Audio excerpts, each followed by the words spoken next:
award-winning theater na may kapasidad na 1,500 upuan. Ito ay kilala sa mga high-profile na live performances, musicals, at concerts mula sa mga lokal at internasyonal na artista. Ang modernong disenyo nito at state-of-the-art facilities ay nagbibigay daan para sa isang natatanging karanasan sa panonood.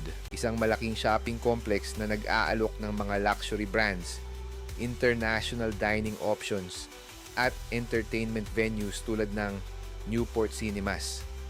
Ang mall ay nagbibigay daan para sa isang kumpletong shopping experience sa loob ng resort.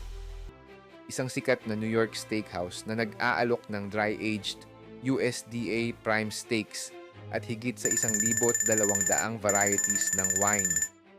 Ito ay kinilala bilang isa sa mga pinakamahusay na steakhouse sa bansa. Ang mga bisita ay abala sa kanilang mga laro. Isang madilim na gabi noong Hunyo 2, 2017, isang lone gunman ang pumasok sa casino. Importante, binalik ang tiwala ng publiko. Ang Newport World Resorts, ipinapakita nito na kahit dumaan sa matinding pagsubok, posible pa ring bumangon at maging mas matagumpay kaysa dati. Gusto mong malaman ang buong kwento? Panoorin ang full video